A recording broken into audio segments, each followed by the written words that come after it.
बल्कि उसे शीतल छाया देकर उसकी थकान हर लेता।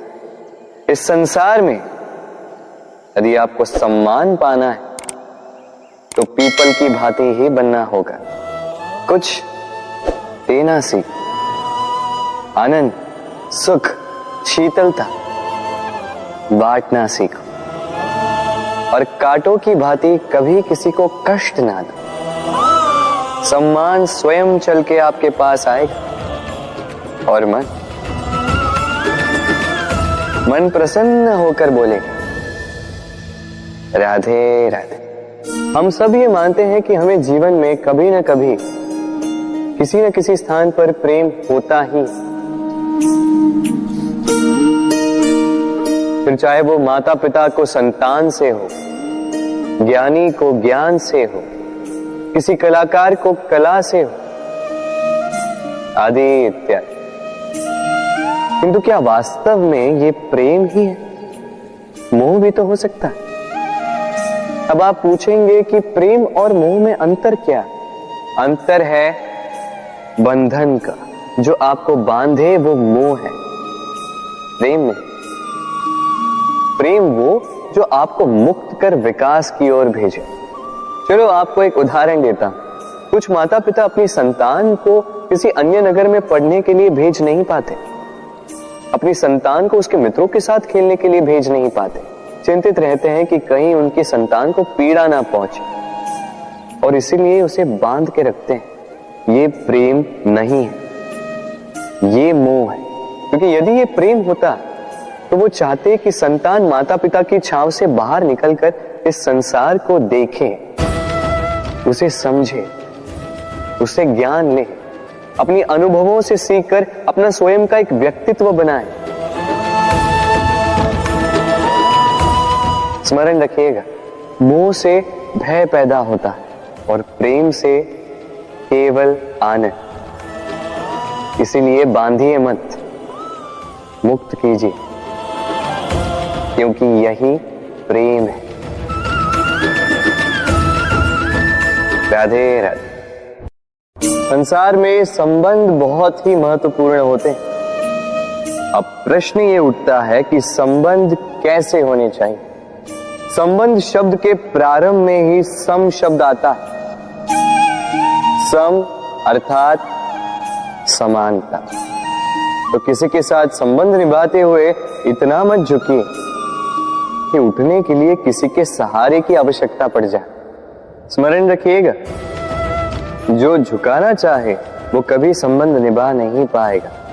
संबंध उसी के साथ जोड़ी जो आपको समान माने, आपको सम्मान दे, क्योंकि सम्मान से ही संबंध पनपेगा और बढ़ेगा। राधे राधे। कभी सोचा है जब माता संतान को जन्म देती है तो क्या होता? 9 माह का गर्भ, प्रसव की तीव्र पीड़ा। कहते हैं ये पीड़ा इतनी भयंकर होती है कि मानो जैसे संतान के जन्म के साथ माता को भी एक नया जन्म मिल जाता है और इस जन्म के साथ अंत होता है माता की पीड़ा। किंतु यदि आप दृष्टिकोण बदलकर देखें तो आप ये समझेंगे कि पीड़ा का ये अंत एक अपार आनंद का प्रारंभ है। आरंभ संतान का और संतान माता पिता के लिए सुख का प्रारंभ है। जीवन के साथ भी यही होता है। हम कभी कभी किसी संबंध या किसी स्थिति के पीड़ादायक अंत के कारण इतने विचलित हो जाते हैं कि उस आनंदमयी प्रारंभ को देख ही नहीं पाते। स्मरण रखिएगा, पीड़ा आनंद के प्रारंभ का लक्षण। राधे राधे। व्यक्ति के सर पर जब क्रोध चढ़ जाता है तो उसे सत्य और असत्य के बीच का ज्ञान नहीं होता। क्रोध उसकी दृष्टि को धुंधला कर देता है और फिर उसके पश्चात केवल माया और कपट ही उसे आगे का मार्ग दिखलाता है। अपने स्वार्थ की सिद्धि के लिए। अग्नि क्या करती है? जलाती है, फिर चाहे वो लकड़ी हो, कोयला हो, वस्त्र हो, जो भी आप अग्नि में डालोगे वो भस्म हो जाएगा। किंतु सोना, यदि आप सोने को अग्नि में डालोगे तो वो कुंदन बनकर अपना अस्तित्व निखार लेता है। यदि आप लोहे को ताप दो तो वो फौलाद बन जाता है। क्यों होता है ऐसा? क्योंकि उनके भीतर की अग्नि उनको जलाने वाली अग्नि से अधिक तीक्ष्ण होती। ये अग्नि है निश्चय की, ये अग्नि है पवित्रता की। यदि आपका निश्चय दृढ़ हो, आपके विचार पावन हो, तो कुंदन बनकर निकलोगे, फौलाद बनकर निखरोगे, भीतर से बल पाओगे और कोई आपके साथ अनिष्ट नहीं कर पाएगा। राधे राधे। व्यक्ति का जीवन क्या है? अब आप कहेंगे जन्म और मृत्यु के बीच का समय। और मृत्यु कब होती है? जब व्यक्ति श्वास लेना छोड़ दे, हाथ पांव चलाना छोड़ दे, सोचना छोड़ दे। ऐसा नहीं। देखिए, जल की मृत्यु तब नहीं होती जब वो सूख जाती। जल की मृत्यु तब होती है जब वो प्यास बुझाना बंद कर देती है। सूर्य की मृत्यु तब नहीं होती जब उस पर ग्रहण लग जाए या जब सूर्यास्त हो जाए। सूर्य की मृत्यु तब होती है जब वो भविष्य में इस संसार के जीवों को प्रकाश की आशा देना छोड़ दे। उसी प्रकार मनुष्य का अंत, उसकी मृत्यु तब होती है जब उसके भीतर की करुणा का अंत हो जाए। करुणा वो भाव है जो मनुष्य को मनुष्य बनाए रखती है, जो एक मनुष्य को किसी और मनुष्य का कष्ट, उसके आवश्यकता का अनुभव कराती है, जो उसे बल देती है किसी और की सहायता करने के लिए, उसे पात्र बनाती है इस सृष्टि का नियंता बनने के लिए। देखिए, इस संसार में मृत्यु केवल एक बार होती, तो उससे पूर्व क्यों मरना? इस करुणा को क्यों मारना? स्वयं को मनुष्य बनाए रखिए, मृत्यु के पश्चात भी जीवित रहेंगे। राधे राधे। नवरात्रि का पर्व आरंभ हो चुका है और ये पर्व अत्यंत भव्य है, क्योंकि ये पर्व जगत माता से जुड़ा है। मां कितना छोटा सा शब्द है, किंतु ठीक से देखो तो समस्त संसार इसी शब्द में समा है। मां जो अपनी संतान के लिए हर संभव प्रयास करती है, कुछ भी करने के लिए सज्ज रहती है। मां जिसका सबसे बड़ा गुण निश्चलता, मन में ना कोई पूर्वाग्रह, ना कोई भेदभाव, ना कोई छल कपट, और इतनी भोली होती है मां। संतान भले ही झूठा रो दे, मां को लगता है कि कदाचित वास्तव में भूख लगी होगी।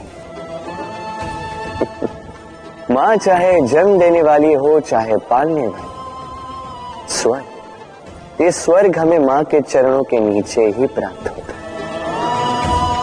इसी मां को हमारा शत शत प्रणाम। राधे राधे। सहनशीलता मां का दूसरा सबसे बड़ा गुण। कहते हैं कि धरती से अधिक सहनशील और कोई नहीं। उसे खोदने के पश्चात भी धरती हमें फसल देती है, किंतु मां, ये मां धरती से कम सहनशील नहीं। तनिक सोचिए, 9 माह तक संतान को अपनी कोख में रखना, क्या ये सहनशीलता कोई पुरुष दिखा सकता? क्या ये सहनशीलता कोई पिता दिखा सकता है? स्त्री में शील भले, सहनशीलता की परिभाषा उसे मां बनने के पश्चात प्राप्त होती है। स्वयं का अस्तित्व भुलाकर संतान का अस्तित्व बनाती है। शिशु की लात खाकर भी आनंद से उसे दूध पिलाती है। ये होती है मां। और इसी मां जननी को हमारा शत शत प्रणाम। राधे राधे। मां का एक और सबसे महान गुण स्वयं को ढालने की अद्भुत शक्ति। जिस प्रकार एक मां स्वयं को ढाल सकती है और कोई नहीं कर सकता। मां एक महानदी की भांति है जिसकी ऊर्जा असीमित है किंतु अहंकार बिल्कुल नहीं। जिस प्रकार एक नदी ढलान के अनुरूप मुड़ जाती है, उसी प्रकार एक मां अपने संतान के अनुरूप ढल जाती है, चाहे जैसी भी परिस्थिति हो। उसके सोने के समय के अनुरूप स्वयं का सोना, उसके जागने के समय के अनुरूप स्वयं का जगना। संतान की इच्छा का भोजन वो स्वयं का मनपसंद भोजन बना लेती है। ये मां का आंचल ही तो है जो धूप में छाप बनकर आता है, जो शीत में कंबल बनकर आता है। मां ऐसी होती है कि संतान की निद्रा ना टूटे, इसलिए एक करवट सोने का अभ्यास कर लेती है। और इतना स्वयं को केवल वही ढाल सकती है जो संतान की ढाल बन सकती है। इसी मां को हमारा शत शत नमन। राधे राधे। मां के दो और सबसे महान गुण साहस और संबल। साहस ये कि वो अपने संतान के लिए कुछ भी कर सकती है, और संबल ये कि वो अपनी संतान को कभी टूटने बिखरने नहीं देगी। तनिक सोचिए, जब भी आपको चोट लगती है, चीख से पूर्व मां का नाम मुख में क्यों आता है? तनिक सोचिए, जब आपको बल की आवश्यकता होती है, साहस की आवश्यकता होती है, आगे आप अपना मार्ग देख रहे हैं जो अत्यंत कठिन प्रतीत हो रहा है, तब मुख से मां की ही शपथ क्यों निकलती? क्योंकि मां ही है जो हमें साहस देती है, मां ही है जो हमें सहारा देती है। मां जानती है कैसे हमारी उंगली पकड़ के हमें चलना सिखाना है। मां ये भी जानती है कि कैसे कान पकड़ के हमें उचित मार्ग पर लाना है। इसी साहसी मां को हमारा शत शत नमन। राधे राधे। कभी आपने सुना है हिरणी सिंह से बचने के स्थान पर उससे जाके लड़ पड़ी? हिरणी ने सिंह पर आक्रमण कर दिया। कभी सुना है? कभी नहीं। किंतु ऐसा हो सकता है, ऐसा होता भी है। और ये होता तब है जब हिरणी के शावक संकट में हो, जब उन्हें सिंह से प्राणों का संकट हो, तब हिरणी भी आके सिंह से लड़ पड़ती है, उससे भिड़ पड़ती है, क्योंकि वो मां है और मां अपनी संतान के लिए कुछ भी कर सकती है। ये ममता है, ये जितनी कोमल हो सकती है उतनी ही कठोर भी हो सकती है। और अपनी संतान के हित के लिए वो क्रोध की पराकाष्ठा पार करते हुए अपनी संतान की सुरक्षा करके ही रहेगी। और इसीलिए तो मां संतान के जीवन की सबसे बड़ी ढाल कहलाती है। इसी मां को हमारा शत शत नमन। राधे राधे।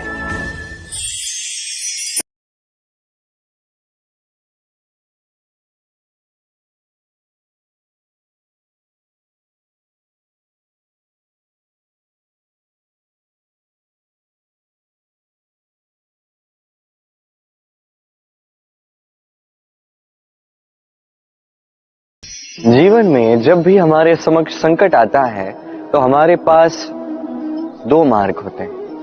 पहला मार्ग भयभीत हो जाना, दूसरा मार्ग साहस के साथ उसका सामना करना। दोनों का मंतव्य एक ही है, लक्ष्य एक ही है, आत्म सुरक्षा, जीवन रक्षा।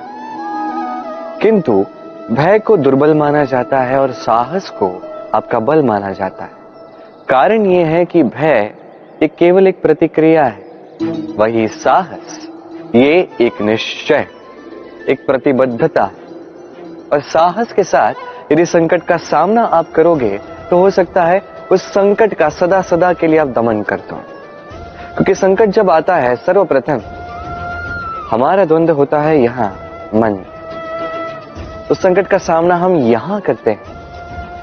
यदि इस हृदय को, इस मन को साहसी आप बना दो तो इसमें कभी भय नहीं आएगा और उस संकट का सामना करना सरल होगा, विजय प्राप्त करना सरल होगा। इसलिए निश्चित रूप से साहस अधिक श्रेष्ठ है। जीवन में जब भी कोई संकट आए तो साहस के साथ उसका सामना कीजिए और मेरे साथ प्रेम से कहिए राधे राधे। एक गैया और एक बछड़े में कैसा संबंध होता है। एक गैया अपने बछड़े को पुकार लगाती है और बछड़ा सहस्त्र गैयाओं में से अपनी माता का स्वर पहचान लेता है और अपनी माता से आके लिपट जाता है। अब कुछ ऐसा ही संबंध है आपके कर्मों का और आपके कर्म फल का भी। आप जो कर्म करेंगे, आपके कर्म आपके कर्म फल को पुकार लगाएंगे और आपका कर्म फल कहीं ना कहीं से आपको ढूंढते ढूंढते आके आपसे लिपट जाएगा। तो उचित तो यही होगा कि आप सत्कर्म करें, क्योंकि एक बार भले ही ईश्वर आपको आपकी भूल के लिए क्षमा करते, आपके कर्म नहीं करेंगे। तो यदि आप दुष्कर्म करने वाले हैं तो आप समझ जाइए। अब यदि आप शुभ कर्म करने वाले हैं तो आप समझ जाइए, जो आपका कर्म होगा आपका फल आपके पास अवश्य आएगा। आज नहीं तो कल, कल नहीं तो कुछ और समय में, किंतु आएगा अवश्य। आइए मेरे साथ प्रेम से कहिए राधे राधे। हम सभी कभी ना कभी जीवन में ईश्वर से कुछ ना कुछ मांगते हैं और ईश्वर जब हमारी मनोकामना पूर्ण करते हैं हम बड़े प्रसन्न हो जाते हैं। परंतु जब ईश्वर हमारी मनोकामना पूर्ण नहीं करते तब हम सोचते हैं, संदेह करते हैं, क्या सच में ईश्वर है?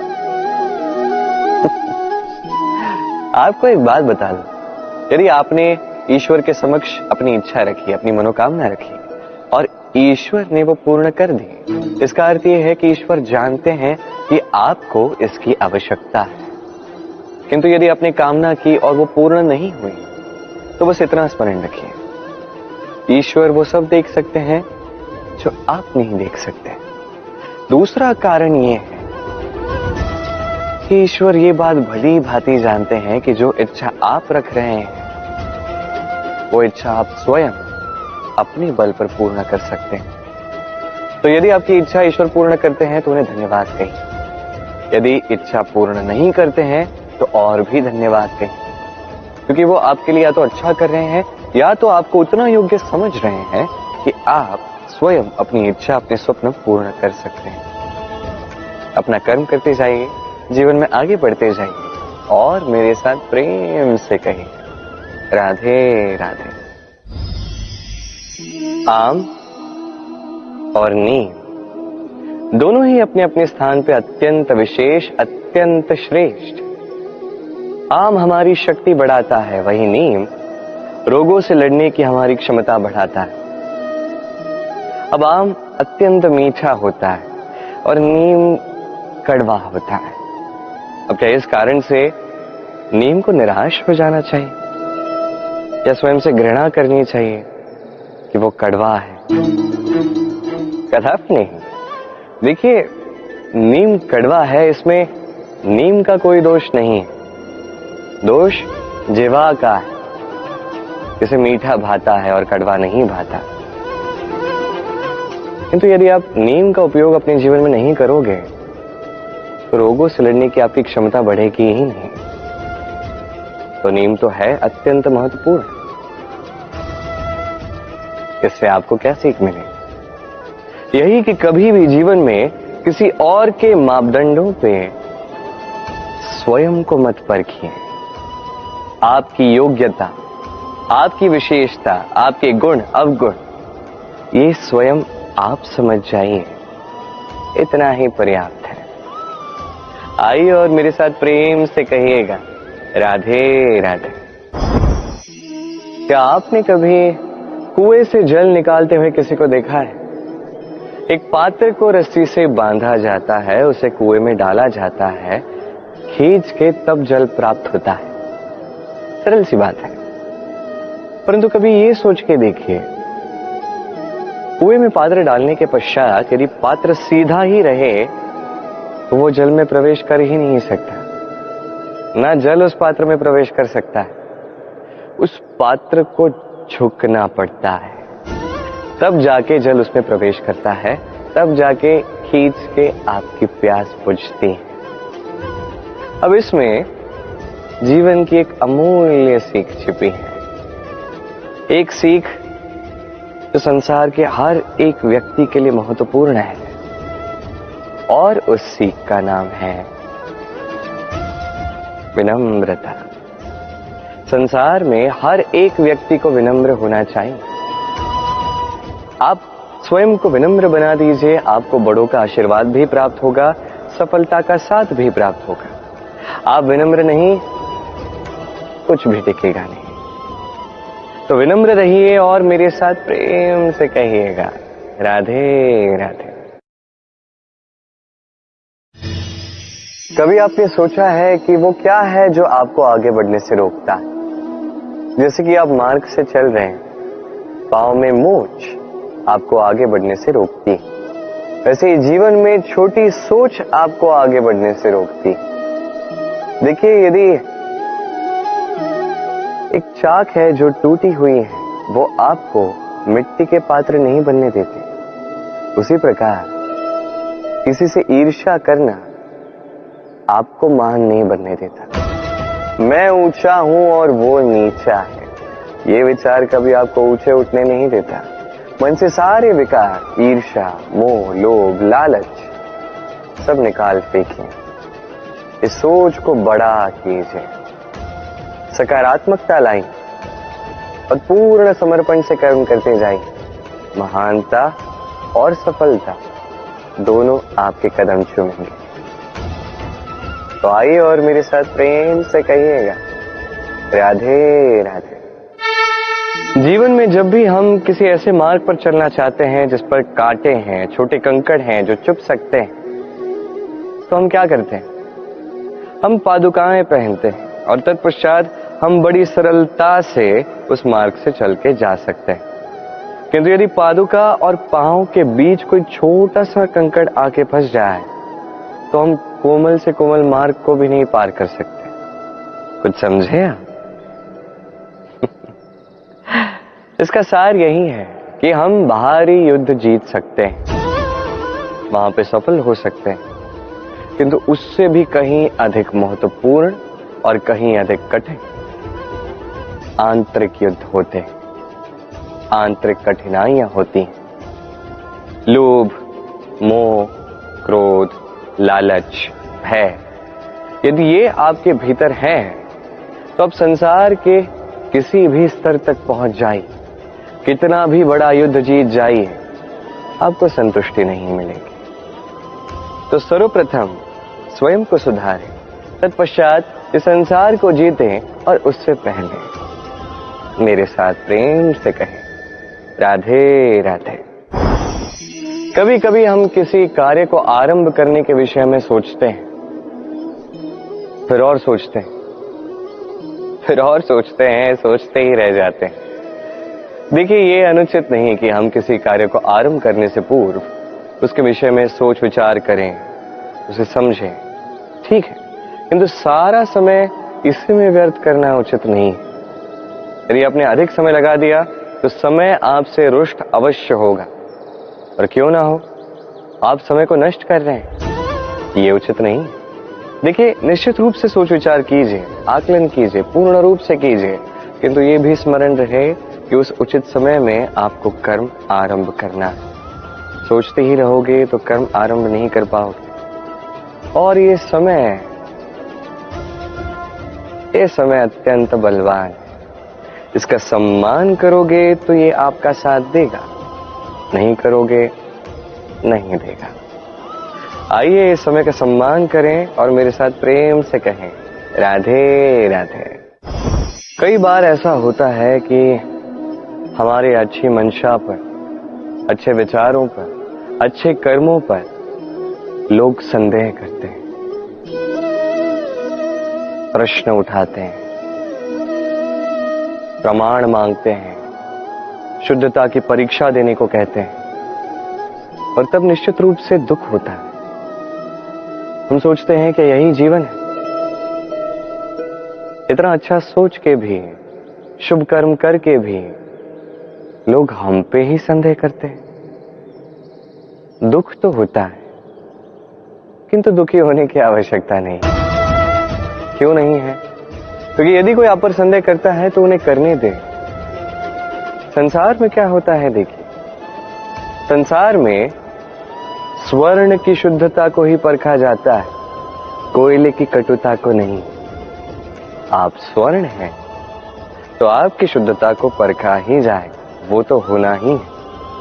आप स्वयं को दुखी मत कीजिए, आपका केवल एक कर्म है, स्वर्ण की भांति चमकते रहिए।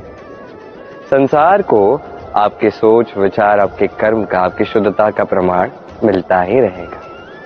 तो आइए और मेरे साथ प्रेम से कहिएगा, राधे राधे। कई बार ऐसा होता है जहां लोग हमारे सत्य को अस्वीकार करते हैं और लोगों की मिथ्या बातों को स्वीकार कर लेते हैं, वो भी बड़ी सरलता से। तब हमें बड़ा दुख होता है, बड़ा क्रोध आता है लोगों की इस सोच पर यह जानना अधिक महत्वपूर्ण है कि ऐसा होता है तो क्यों? क्या कारण आप है? क्या आप में कोई दोष है? कदापि नहीं।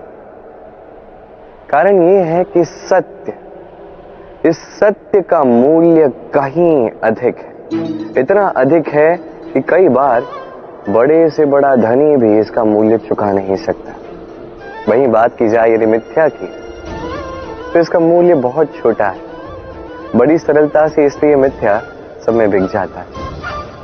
आपका कर्म सत्य कहूं तो ये नहीं कि आप सोचते रहें कि लोग आपको क्यों नहीं समझ रहे, आपके सत्य को क्यों नहीं समझ रहे। आपका कर्म है अपने सत्य के साथ खड़े रहना, सत्य के साथ चलते रहें, क्योंकि सत्य भी उन्हीं के पास आएगा जो सत्य को खोजना चाहते हैं। अन्यथा अधिकतर लोग मिथ्या में ही प्रसन्न हैं। आप कर्म करते जाइए, अपने सत्य के साथ आगे बढ़ते जाइए। सत्य अधिक समय तक छिपा नहीं रहता, संसार के समक्ष एक न एक दिन अवश्य आएगा, और तब भी ये लोगों पर है कि वो स्वीकार करना चाहते हैं या नहीं। आप कर्म करते जाइए और मेरे साथ प्रेम से कहिए, राधे राधे।